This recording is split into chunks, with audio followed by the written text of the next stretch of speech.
Hi everybody, it's Elizabeth here at the Conscious Counsel Collective. Welcome back. Today we're exploring patience, but not the kind you think. Most of us were taught that patience means just sitting still while life happens to you. That it's about white knuckling through discomfort and biting your tongue waiting for permission to act. That's not patience, friends. That is resignation. Real patience is something super different. It's active and not passive. It's strategic and certainly not weak. And when you understand what it actually is, you unlock a very transformative force in your mental toolkit. So let's start by dismantling what patience is not. Once we clear away the misconceptions, what remains is a lot more powerful than you have probably been led to believe. We live in an instant everything culture, don't we? Instant coffee, instant messages, instant gratification. We've been conditioned to believe that if something doesn't happen immediately, something's wrong. We get frustrated when our phones take more than 3 seconds to load a page. That's impatient. But here's what I've learned. The most beautiful, meaningful things in life operate on a totally different timeline than our impatient minds want them to. Love doesn't happen instantly. It deepens over time.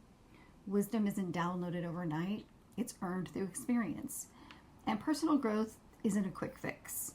It's a lifelong journey. Think about an oak tree. It doesn't stress about not being tall enough in its first year.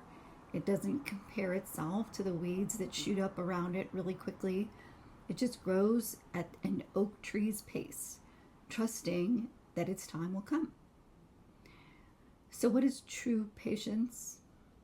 It's active trust in the natural timing of life.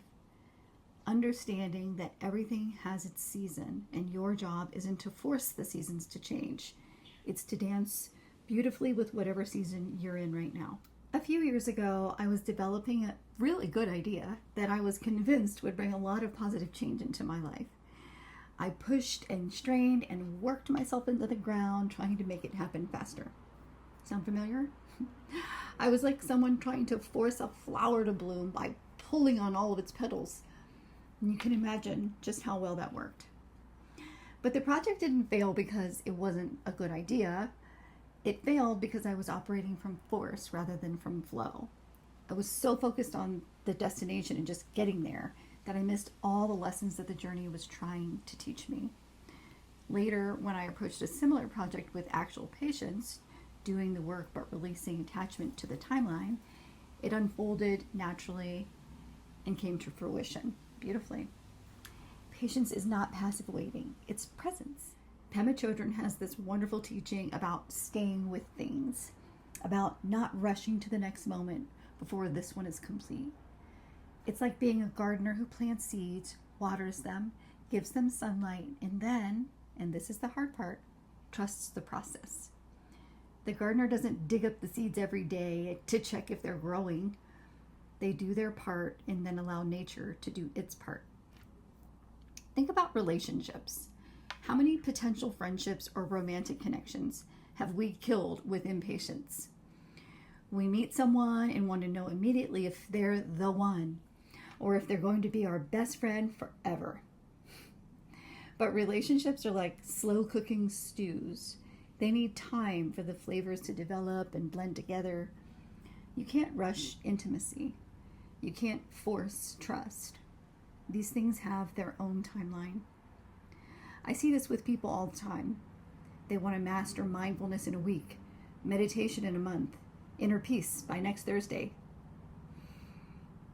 And there's something almost funny about that, right? It doesn't quite make sense. The very impatience we're trying to work with becomes the thing that blocks our progress. But real change is more like learning to play a musical instrument. You don't get frustrated with a violin for not producing beautiful music on day one. You understand that mastery takes time, practice, and patience. Here's another way to think about patience. It's like being a surfer. A good surfer doesn't get angry at the ocean for not producing the perfect wave on demand. They wait, they watch, They read the water. They feel the timing. And when their wave comes, they're ready. Impatience would have them trying to surf every little ripple, exhausting themselves and missing the real opportunities, the best opportunities. In your career, patience might mean doing excellent work without obsessing about when the promotion will come or when the recognition will arrive. It might mean building your skills consistently rather than expecting overnight success. It might mean trusting that your unique path will unfold in its own timing, because it will. With your personal growth, patience might look like being gentle with yourself when change feels really slow. It might mean celebrating small shifts instead of demanding dramatic breakthroughs. Pema Chodron again talks about this too, how we're always trying to get somewhere else instead of being where we are. But healing old wounds or building new habits happens in layers, not in lightning bolts. And here's the beautiful paradox about patience. When you stop demanding that things happen on your timeline and start aligning with life's natural rhythm, things often flow more easily than when you were forcing them. It's like the difference between swimming upstream and swimming downstream. Upstream takes enormous effort and you make very little progress, if any at all.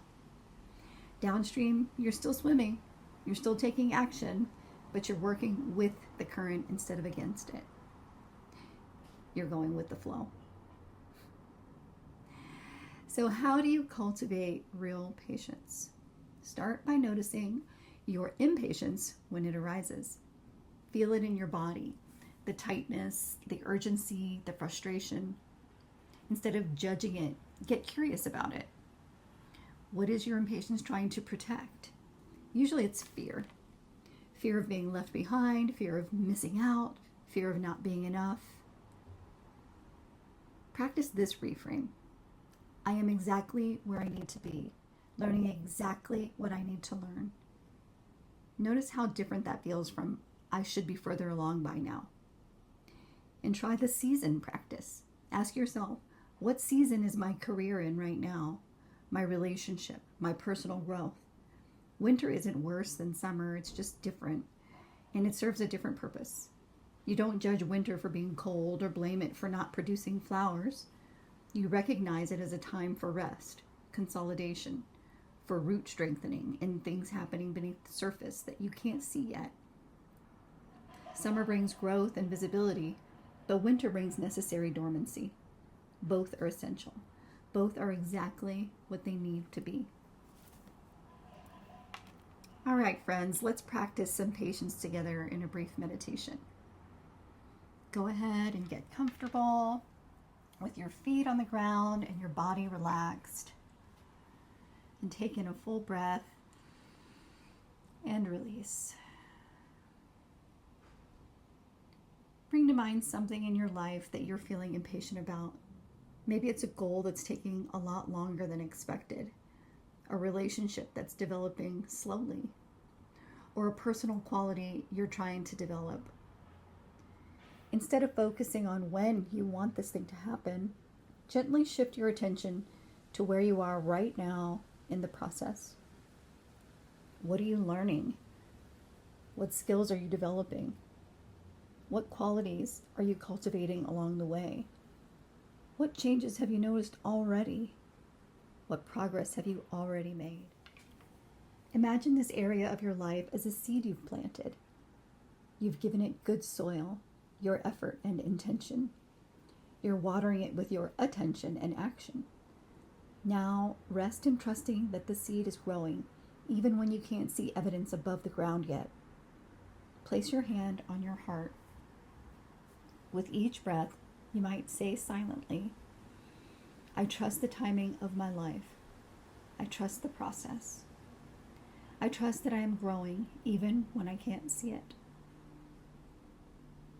Feel what happens in your body when you stop pushing and start flowing. Feel the peace that comes when you stop fighting time and you start dancing with it. One more breath in. Exhale. Open your eyes. Gently come back. Remember, friends, patience is not about becoming passive. It's about becoming powerful in a different way. It's about aligning yourself with the intelligent rhythm of life instead of exhausting yourself by fighting against it. What's one area of your life right now where you could practice more patience this week? Share it in the comments. I read everyone, and I love hearing about your journeys. Next, we'll be exploring beginner's mind, the secret to staying curious and creative no matter how much you already know or think you know. Until then, trust your timing, trust the process, and I'll see you next time.